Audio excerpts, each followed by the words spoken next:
అంటే ఇది గదిలోకి నువ్వు గదిలితే కెమెరా కలుగుతాను. ప్లీజ్ ప్లీజ్ ఎవరు జరగమని ఒక నిమిషం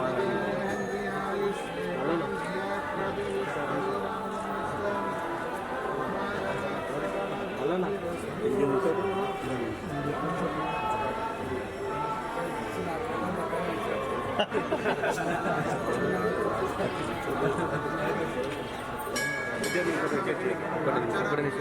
వన్ సెకండ్ 1 బిట్ అట్లా తీసుకుంటా 1 మినిట్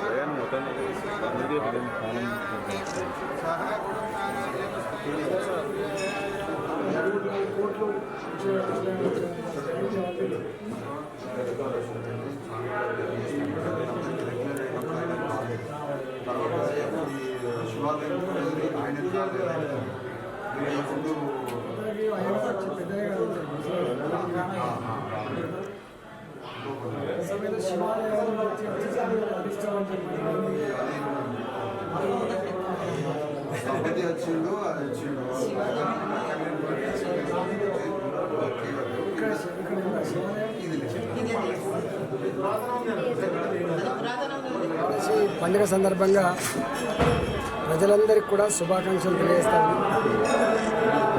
గత 10 నెలలుగా కరోనా వైరస్తో కంటి మీద కొరుకు లేకుండా ప్రజలందరూ కూడా ఇబ్బందులు పడుతున్న సందర్భంలో ఇంకొక 1 మంత్ ఈ చలికాలం ఉండే ఆస్కారం ఉంటుంది కాబట్టి ఈ నెల రోజులు కనుక మనం కాపాడుకోగలిగితే ఎండాకాలంలో దీని తీవ్రత తగ్గేటువంటి ఆస్కారం ఉన్నట్టుగా అంచనా వేస్తూ ఉన్నాం. మన దగ్గర ఇప్పటి వరకు ఫస్ట్ వేవ్ తర్వాత సెకండ్ వేవ్ వచ్చిన సందర్భాలు లేవు. ఆ ఫస్ట్ వేవ్ కూడా మెల్లమెల్లగా బలహీనపడుతూ ఉంది. బ్రిటన్ నుంచి వచ్చినటువంటి వాళ్ళతో కొత్త వైరస్ వచ్చినట్టుగా ఏదైతే ప్రచారం జరుగుతూ ఉందో భారత ప్రభుత్వం ఆదేశాల మేరకు ఎయిర్పోర్ట్లలో వాళ్ళందరినీ కూడా టెస్ట్ చేసుకొని ట్రీట్మెంట్ ఇచ్చే ప్రయత్నం కూడా చేస్తాము. 1200 మంది వస్తే ఇప్పుడు 900 మందిని మనం ట్రీట్ చేసినాం. ఆ 900 మందిలో కూడా 5-6 మాత్రమే పాజిటివ్ వచ్చినట్టుగా తెలుస్తూ ఉంది. దాని నమూనాలని శాంపిల్స్ని CCMBకి పంపించి దాన్ని అనాలిసిస్ చేస్తూ ఉన్నాం.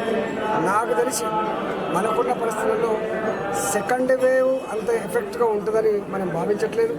బ్రిటన్ నుంచి వచ్చే వైరస్ కూడా స్ప్రెడ్ ఎక్కువ అవుతుందని చెప్పి మాట్లాడుతుంది తప్ప ప్రమాదం ఉన్నట్టుగా మాత్రం చెప్పట్లేదు. ఏది ఏమైనప్పటికీ కూడా ఒక 4 రోజుల పాటు ప్రజలు నిరంతరంగా అప్రమత్తంగా ఉండి ఈ చలికాలం వెళ్ళేదాకా కొంచెం జాగ్రత్తలు తీసుకోవాలని చెప్పి నేను కోరుతా ఉన్నా.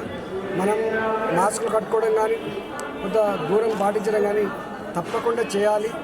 ఈ 1 మంత్ తర్వాత తప్పకుండా మనకు పూర్తి స్థాయిలో అవగాహన వచ్చే ఆస్కారం ఉంది.